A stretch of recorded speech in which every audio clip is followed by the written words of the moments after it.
ગુજરાતના જાણીતા લેખક, કવિ, સમાજ સુધારક અને જેમને રાષ્ટ્રીય શાયરનું બિરુદ આપવામાં આવ્યું છે એ ઝવેરચંદ મેઘાણીની જન્મજયંતિ નિમિત્તે બોટાદના સાળંગપુર રોડ પર આવેલી તેમની પ્રતિમાને વિશ્વ હિન્દુ પરિષદ અને બજરંગ દળ દ્વારા સાફો બાંધી અને સાથે જ પુષ્પહાર અર્પણ કરી જન્મજયંતિની ઉજવણી કરવામાં આવી હતી।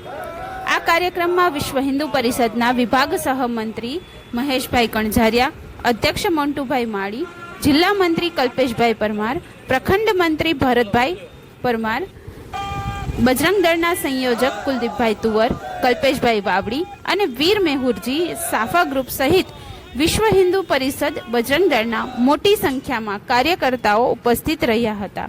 સૌએ સાથે મળીને રાષ્ટ્રીય શાયર ઝવેરચંદ મેઘાણીના કવન અને તેમના યોગદાનને યાદ કરી અને તેમની જન્મ જયંતિની ઉજવણી કરી હતી। મારું નામ મોન્ટુભાઈ માળી છે। વિશ્વ હિન્દુ પરિષદ જિલ્લા અધ્યક્ષ તરીકે મારી જવાબદારી છે। મોન્ટુભાઈ, આજે મેઘાણીજીની જન્મજયંતિ છે, શું કહેશો? આજે ઝવેરચંદ સાહેબ મેઘાણીની જન્મજયંતિ એટલે બોટાદનું એક ઘરાણું છે જે રાષ્ટ્રીય શાયર કહેવામાં આવ્યા છે। જ્યારે